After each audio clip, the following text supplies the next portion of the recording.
Welcome student, welcome to Raman Saklani Maths and we are in the topic line and angles in exercise 5.1. Today we are doing question number 9 to question number 14 in this video.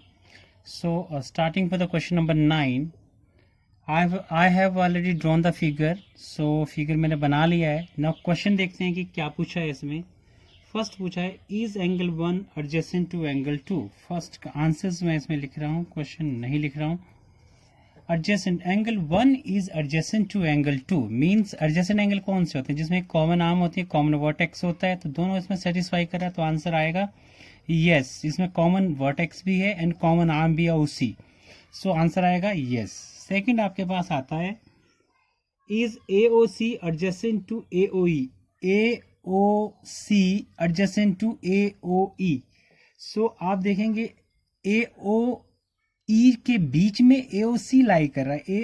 Adjacent कैसे हुआ? Adjacent तो अपना common arm इसमें कोई नहीं है. Common arm अगर आप इसमें देखते हैं AOC है, ठीक है, AOC है और ये कौन सा AOE है.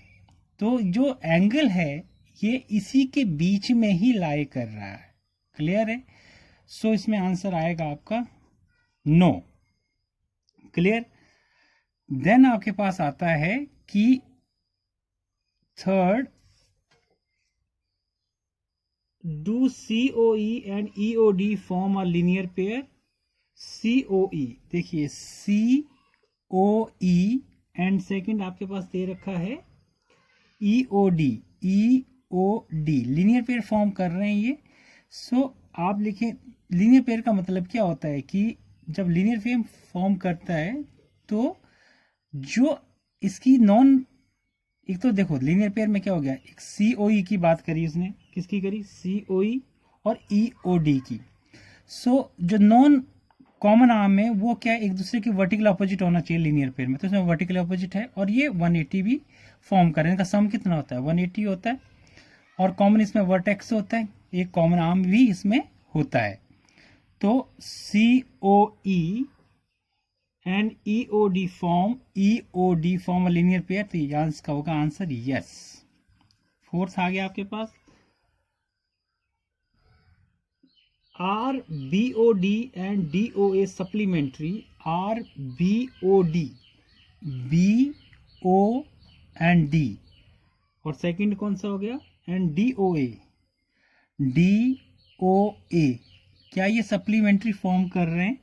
तो इसका आंसर भी देखिए सप्लीमेंट्री करेंगे क्योंकि देखो नॉन पैरेलल जो इसकी कॉमन आर्म्स हैं वो क्या इसके दूसरे के अपोजिट हैं और ये क्या कर रहे हैं 80, मतलब ये 180 इनका सम होना चाहिए. तो स्ट्रेट लाइन फॉर्म हो रही है तो 180 सम एंगल 4 प्लस एंगल 5 का होगा. तो यहाँ भी आंसर होगा आपका यस.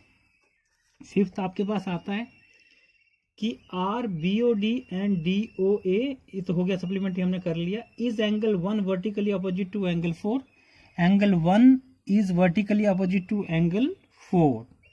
देखिए ये लाइन CD और AB ये क्या कर रही है? क्रॉस कर रही है. क्रॉस करने के बाद एंगल 1 इनके बीच में एंगल बन रहा है और एंगल 4 भी इनके बीच में बन रहा है और दोनों वर्टिकली अपोजिट भी हैं. तो आंसर आपका आएगा यस. एंगल अपोजिट हैं, एंगल वर्टिकली अपोजिट हैं एक दूसरे. तो answer is yes. Then six आपके पास आता है what is the vertically opposite angle of angle 5. Angle 5 की वर्टिकली अपोजिट कौन सा है? वर्टिकली अपोजिट एंगल कौन सा है? तो आप देखेंगे कौन सा है. देखिए एंगल 5. अब इन दो लाइन के बीच में एंगल 5 बन रहा है. इस साइड में कौन सा बन रहा है? Angle 2 plus angle 3. तो ये आप लिख सकते हैं एंगल कौन सा होगा? BOC और एंगल 2 प्लस एंगल 3 भी हो सकता है इसका आंसर. ठीक है, ये आपने ध्यान रखना है. ठीक है,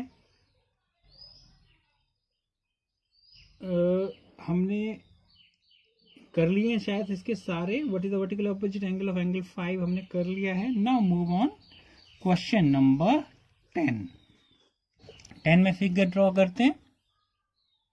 सो क्वेश्चन नंबर 10 का फिगर आपके सामने है अभी, ये हमने बना लिया है. नाउ क्या उसने पूछा है कि indicate which pair of angles are vertically opposite angle. तो आपको बताना है फर्स्ट में कि वर्टिकली ऑपोजिट एंगल्स कौन कौन से हैं इसमें बताना है आपको। सो आप देखेंगे वर्टिकली ऑपोजिट एंगल की दो लाइन जहां भी इंटरसेक्ट करती हैं तो उनके ऑपोजिट एंगल जो बन जाते हैं that is vertically opposite angle होंगे। सो कौन कौन से होंगे, एंगल 1,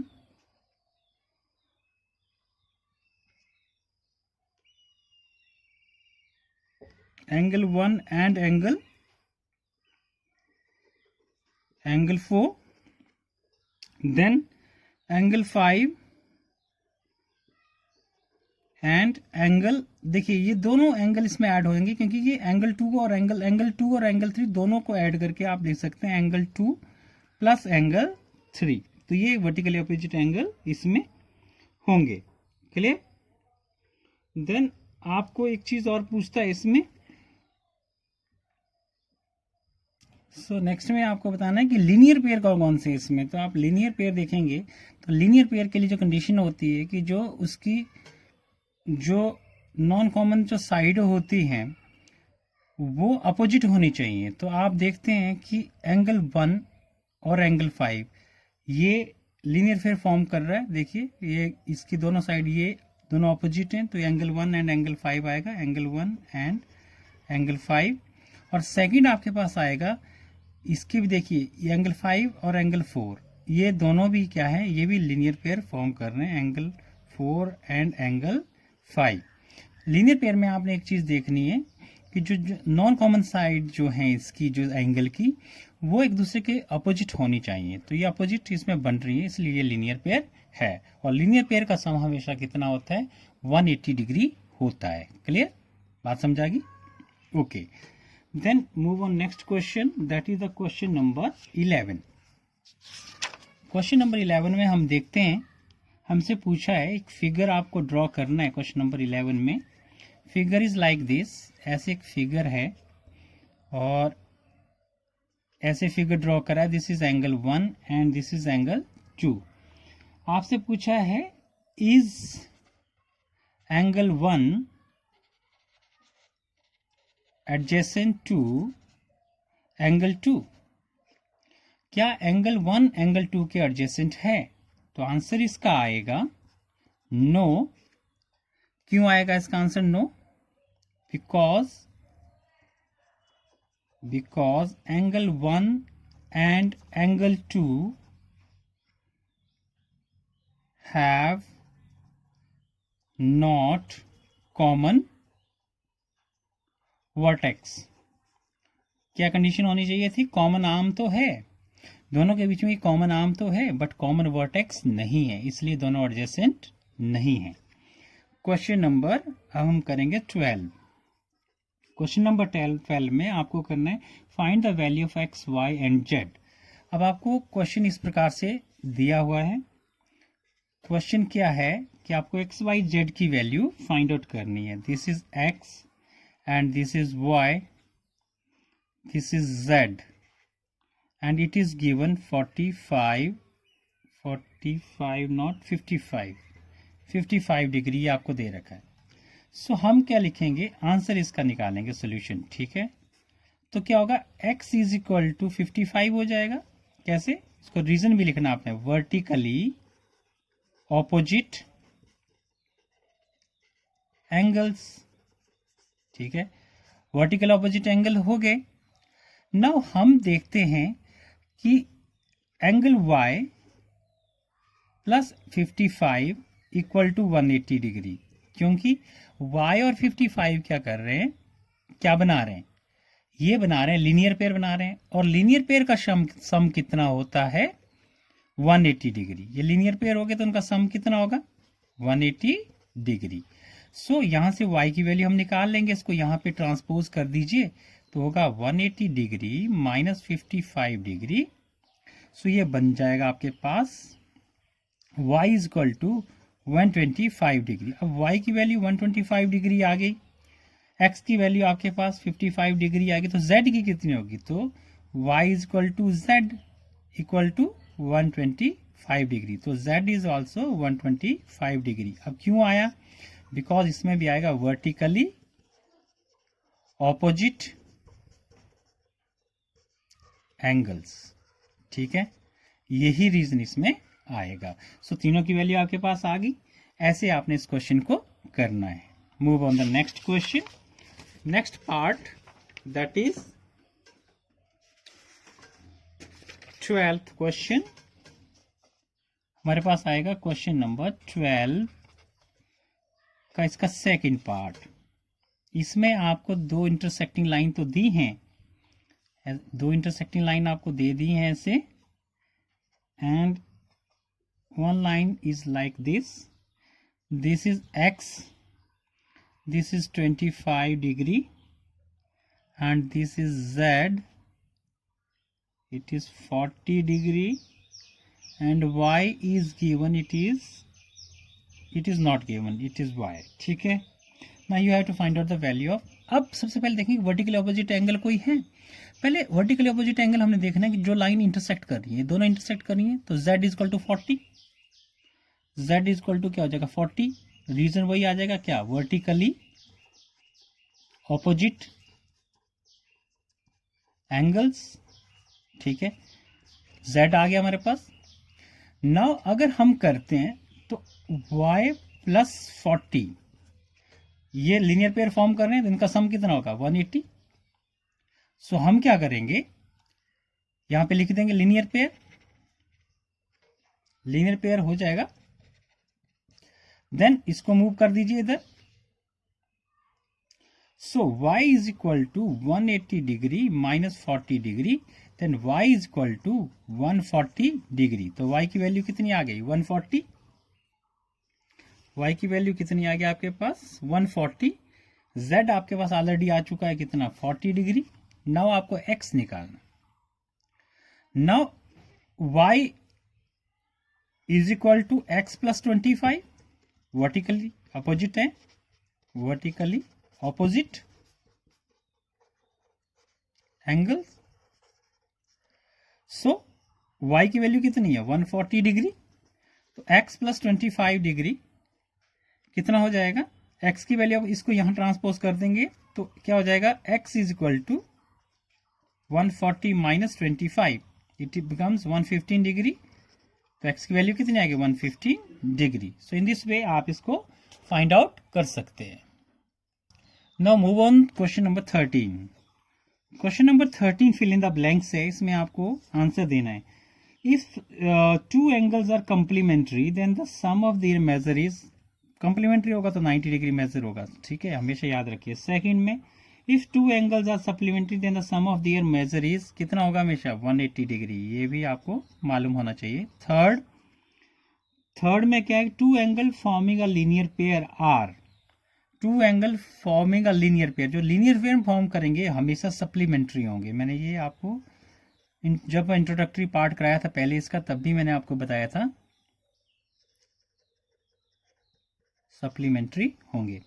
फिर फोर्थ क्वेश्चन है, if two adjacent angles are supplementary then they form, क्या फॉर्म करेंगे लीनियर पेयर। अगर ये सप्लीमेंट्री होंगे तो लीनियर पेयर फॉर्म करेंगे, लीनियर पेयर होंगे तो सप्लीमेंट्री फॉर्म करेंगे, तो लीनियर पेयर। ठीक है, फिर आपका फिफ्थ पार्ट इसमें पूछता है, two lines intersect at a point then the vertically opposite angles are always equal. ये समझाया ना क्वेश्चन मैंने ऊपर आपको, तो सेम ये चीज आपको ध्यान में रखनी है। ये चीजों की वर्टिकली अपोजिट एंगल हमेशा क्या होते हैं, इक्वल होते हैं। ठीक है, लास्ट पार्ट है इसका six part, if two lines intersect at a point and if one pair of vertical opposite angles are acute angle then other pair of vertically opposite angles are, अगर एक acute होगा तो दूसरा obtuse होना जरूरी है, obtuse angle, तभी वो जो उनका सम है वो 180 होगा। अगर एक acute होगा तो दूसरा obtuse होगा, एक obtuse होगा तो दूसरा acute होना जरूरी है, तभी उन्हीं का सम जो है 180 होगा। क्लियर।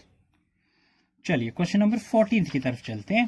क्वेश्चन नंबर 14 क्या है देखते हैं। क्वेश्चन नंबर 14 है कि फिगर आपको दे रखा है, figure is like this, figure बना लेते हैं। और दूसरी इंटरसेक्टिंग लाइन ऐसे है, और ये पॉइंट ऐसे है, ये पॉइंट ई है, ओ है, this is D, this is point C, B and A. ठीक है, अब क्या है कि आपको क्या बनाना है इसमें, क्वेश्चन नंबर 14 का first part, in the given figure name the following pair of angles. ये जो फिगर है इसमें पेयर ऑफ एंगल बताने हैं, कौन सा, फर्स्ट है obtuse vertically opposite angle. Obtuse vertically opposite angle कौन कौन से हैं ये आपको बताना है। ठीक है, तो कौन कौन से हैं, अब आप देखोगे तो ऑब्ट्यूज एंगल, ऑब्ट्यूज एंगल में आप देखोगे ए ओ डी, देखो ऑब्ट्यूज है यहां तक तो राइट है क्योंकि ये स्ट्रेट लाइन बन रही है, तो ए ओ डी पहला एंगल कौन सा हो गया, ए ओ डी, और दूसरा एंगल कौन सा होगा, बी ओ सी, वर्टिकल अपोजिट हो गया क्योंकि इंटरसेक्ट कर रहे ये लाइन दोनों, कौन सी, A C and B D, तो दूसरा एंगल होगा आपका B O C. Second part adjacent complementary angle, मतलब एडजेसेंट भी होने चाहिए, कंप्लीमेंट्री मतलब 90 डिग्री उनका सम भी होना चाहिए, तो एंगल कौन सा आएगा, ई ओ ए, और दूसरा एंगल कौन सा आएगा, ए ओ बी।